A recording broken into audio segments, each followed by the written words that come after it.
Bonjour à tous, bonjour à toutes. J'espère que vous avez bien cheminé, que vous avez pu faire les différents exercices d'introspection peut-être. Et peut-être que quand vous avez vu dans la description de la vidéo, ce texte promis aujourd'hui, le récapitulatif du chapitre 11 des Nombres, vous l'avez relu. Parce qu'il y a quelque chose d'important dans son cœur. Il y a finalement la ressource nécessaire pour traverser nos moments de désert. Est-ce que dans le désert, le secret n'est pas comme dans tous les autres moments de notre vie, de nous approcher de Dieu. Asaph, au psaume 73, verset 28, après les épreuves qu'il a traversées, dit « Pour moi, m'approcher de Dieu est mon bien ». Nous approcher de Dieu, c'est notre ressource suprême. Dieu vient aussi à nous, c'est vrai, avec ses bénédictions, son intervention et sa grâce. Mais nous sommes appelés aussi à nous approcher de lui. Et Hébreux 4, la prière qui est prononcée pour celui qui est en route vers le repos nous donne ceci. Approchons-nous donc avec confiance du trône de la grâce afin de recevoir miséricorde et de trouver grâce pour avoir du secours au moment opportun. Moïse a eu bien du mal avec le peuple, peut-être des fois bien du mal avec sa foi. Et pourtant, il était celui, comme le dit Nombre 7, verset 89, qui avait une intimité particulière avec Dieu. Quand Moïse entrait dans la tente d'assignation pour parler avec lui, il entendait la voix qui lui parlait de dessus le propitiatoire qui était sur l'arche de l'Alliance, entre les deux chérubins, et l'Éternel lui parlait.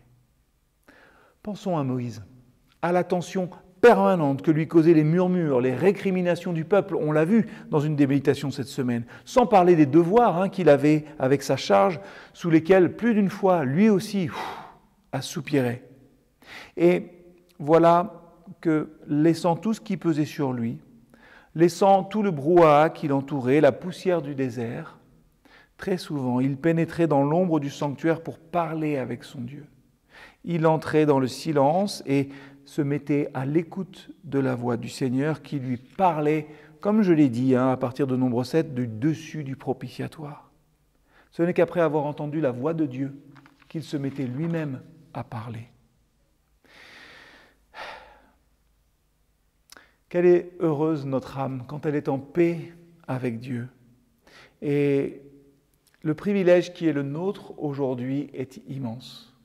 Nous pouvons, vous pouvez, chaque jour, en particulier peut-être chaque matin, rechercher la présence du Seigneur, vous présenter devant lui, écouter sa voix dans sa parole et lui dire tout ce que vous avez sur le cœur. C'est vrai, la lecture, l'écoute tous ensemble, à l'Église est importante, mais rien ne peut remplacer non plus notre communion individuelle, quotidienne auprès de Jésus. Ne négligeons pas ce moment-là pour pouvoir prospérer dans notre vie spirituelle et offrir ainsi moins de prise à l'ennemi sur notre vie.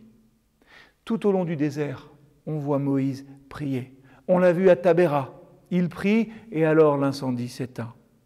On va le voir, il va prier pour sa sœur Myriam qui l'avait offensé pourtant. Il va supplier l'Éternel, « Je te prie Seigneur, guéris-la ». Et Marie, après un petit temps de discipline, est de retour parmi le peuple. Moïse, c'est assez amusant, est le seul dans le livre des Nombres que l'on voit prier. On ne voit pas trop Aaron prier, pourtant il avait lui aussi des responsabilités.